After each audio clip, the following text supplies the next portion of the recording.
আমরা ২০ থেকে ২২ মিলিয়ন ঘন এমএমসিএফডি করে ৮ থেকে ১০ বছর আমরা গ্যাস উত্তোলন করতে পারবো, এরকম একটা মজুদ আমরা পেয়েছি।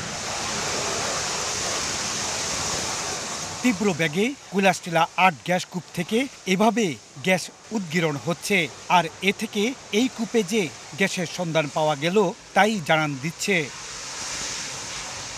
পরীক্ষামূলকভাবে দৈনিক ২২ মিলিয়ন ঘনফুট গ্যাস উত্তোলন শুরু হয়েছে। কূপের ৩,৪৪০ থেকে ৫৫,০০০ ফুট গভীরতায় গ্যাস পাওয়া গেছে। আমরা অনুমান করছি যে ৫০ বিসিএফ এর মতো মজুদ আছে। এটা যদি বোঝাতে হয় তাহলে বলতে হবে যে আমরা ২০ থেকে ২২ মিলিয়ন ঘন এমএমসিএফডি করে ৮ থেকে ১০ বছর আমরা গ্যাস উত্তোলন করতে পারবো, এরকম একটা মজুদ আমরা পেয়েছি। এই কূপ থেকে প্রাপ্ত গ্যাস ২ মাসের মধ্যে জাতীয় গ্রিডে সরবরাহ করা হবে বলে জানিয়েছেন জ্বালানি সচিব।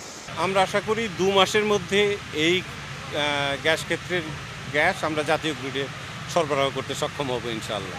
চলতি বছরের ১৩ জানুয়ারি এই কূপের খনন কাজ শুরু হয়। ৪.৫ মাসের মাথায় শুক্রবার সকাল থেকে গ্যাসের ফ্লো বের হতে শুরু হয়েছে।